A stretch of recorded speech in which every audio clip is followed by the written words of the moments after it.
these sorts of practices, some of which may be familiar and some may be new, are helpful to students at any ELP level, and hopefully will become routines that you can use flexibly with lots of different kinds of content. So the backbone of the framework follows a sequence of activities before, during, and after engaging with instructional content. So that may be listening in the case of Listenwise, or viewing in the case of Lingolift. Those key practices that are the backbone of effective instruction as supported by our platform include building background knowledge before, providing learning supports during, and deepening learning across language domains after viewing or listening. So those are the key practices. And then within those, within the framework, the sort of branches off of that trunk include a variety of strategies that we know are proven by years of research and practice for achieving those goals. So, for example, pre-teaching vocabulary and activating prior knowledge are key strategies for building background knowledge. There are others. You can hang as many strategies as you want off of the framework. We will focus on these strategies today and show how the platform design enables teachers to apply those strategies. So the key practice during viewing is providing learning supports. And the key strategies for doing that include making content accessible and scaffolding instruction.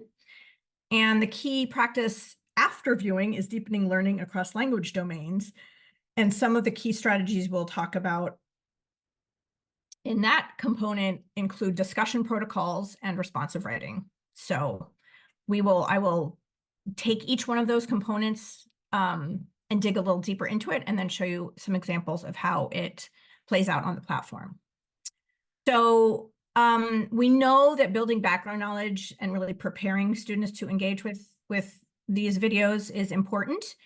And we have lesson plans designed to support teachers in doing this, and some features as well on the platform to help students. So I will show you some of each of those. Again, pre-teaching vocabulary involves defining keywords. We've identified keywords for each in each of the teacher's guides, and described how using pictures and translations and examples can help students comprehend those words. Activating prior knowledge is key, providing enough background to make sense of what they're going to see, helping them connect it to what they already know, and doing that in part by asking questions potentially about images, about their own experience related to the topic, etc.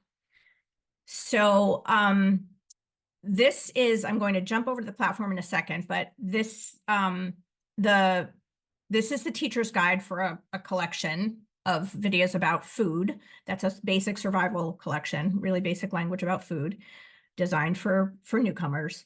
And you'll see, I'll show you on the platform where you'll find some of the strategies in the teacher's guide, as well as features on the platform.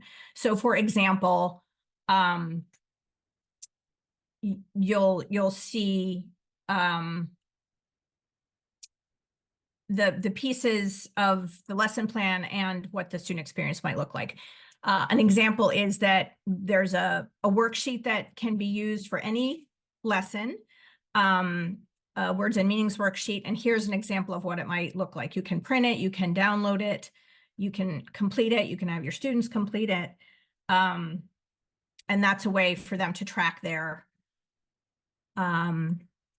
the words for a particular lesson. So each tab here, you'll see before, during, and after viewing, includes the strategies that I've just shared.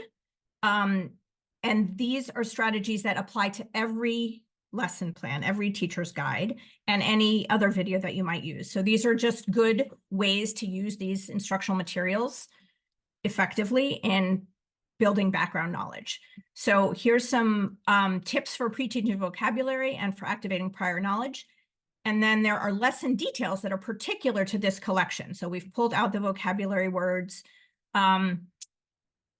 offered some introductory language to introduce the collection, the videos, some questions to ask to activate background knowledge.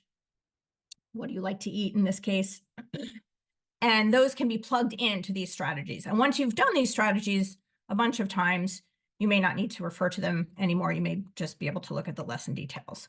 So that is, and then here is the words and meanings worksheet, for example.